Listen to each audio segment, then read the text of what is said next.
Assalamualaikum dan selamat pagi Malaysia.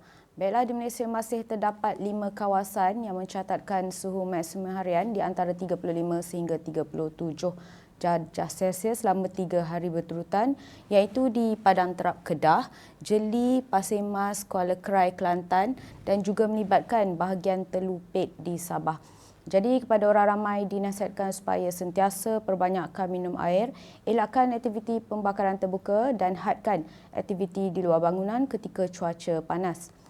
Baiklah, seterusnya kita perhatikan pula pada keadaan cuaca semasa. Di Selat Melaka Utara pada ketika ini dapat diperhatikan terdapatnya kelompok awan aktif yang boleh membawa keadaan cuaca lembap terutamanya di sekitar negeri Pulau Pinang dan pesisir pantai negeri Perak.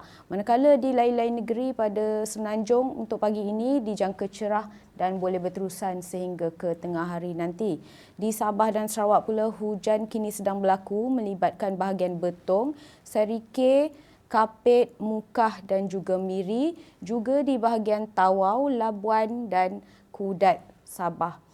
Dan dijangkakan keadaan cuaca hujan ini boleh berterusan sehingga ke lewat pagi.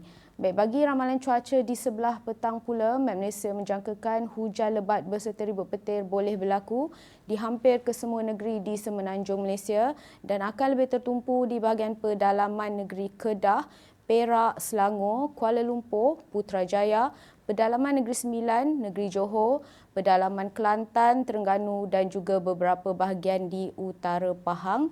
Manakala di Sabah dan Sarawak pula keadaan cuaca lembap juga boleh berlaku.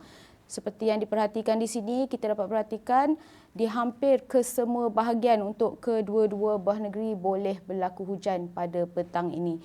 Oleh itu, kepada orang ramai dinasihatkan supaya lebih berhati-hati kerana keadaan hujan berserta ribut petir boleh menyebabkan banjir kilat dan kerosakan pada struktur yang tidak kukuh. Baiklah, itu sahaja info cuaca yang dapat saya kongsikan pada pagi ini. Jangan lupa ikuti kami di laman media sosial seperti yang tertera. Sebelum berpisah, kita saksikan dulu ramalan cuaca bagi bandar-bandar utama serta IPU seluruh negara. Sekian, Assalamualaikum dan salam Malaysia Madani.